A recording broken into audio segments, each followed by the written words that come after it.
the weight of quiet things. I learned sadness not from storms, but from quiet rooms where nothing was broken. Except the air between two breaths, it came softly, like dust settling on unused furniture, like letters never sent, but rewritten 100 times in the mind. Sadness never knocked. It simply stayed. I remember the days when laughter felt effortless, when my name sounded warmer, coming from someone else's mouth. Now it echoes as if the walls themselves are tired of hearing it. Time did not heal me. It taught me how to hide the cracks, how to smile without light, how to say I'm fine in a voice trained to survive.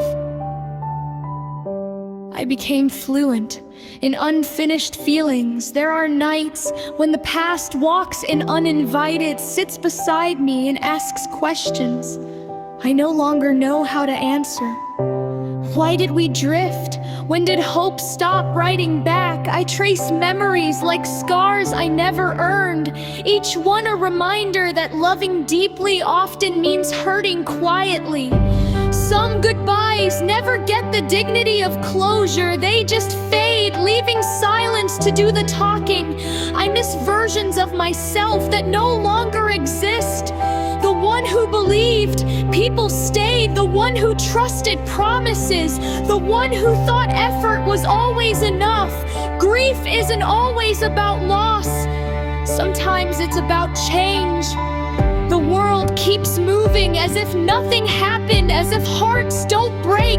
In the middle of ordinary days, buses still arrive, clocks still tick, and somehow I'm expected to keep pace with a life that forgot me. I carry words I never said, apologies that arrived too late, love that had nowhere to land. They sit heavy in my chest, a language spoken only in sleepless hours. Some mornings I wake up already tired, as if I ran all night from thoughts that refuse to rest. The mirror looks back with polite concern, asking silently how long I plan to pretend.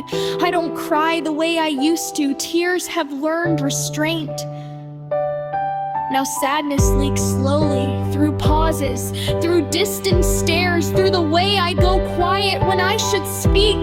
There are people who remember me as strong, but they never saw how carefully I held myself together. Strength, I've learned, is often just pain with good posture. I envy those who can let go easily, who release the past without looking back.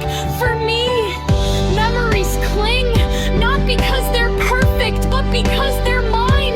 I loved with open hands and the world answered with closed doors. Still I knock sometimes, out of habit, out of hope I haven't fully buried. Sadness has taught me to appreciate small mercies, a song that understands, a sky that listens, a moment where breathing feels less like work.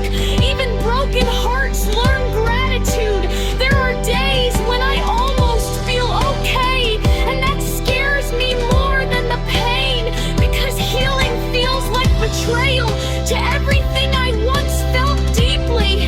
Who am I without the weight I carried?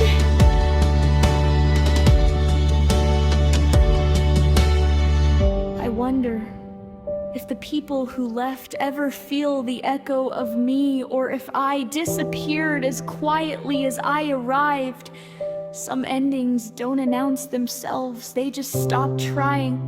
I've learned that not all wounds bleed, not all grief is loud, and not all loneliness comes from being alone. Sometimes it comes from being understood too late. Still I wake up, still I move forward, not because I am fearless, but because stopping would mean giving sadness the final word, and I'm not ready to let it win, so I walk with it. This quiet ache, this soft sorrow, like an old companion who knows my name. I don't love it, but I listen. Maybe one day this poem will read differently. Maybe sadness will lose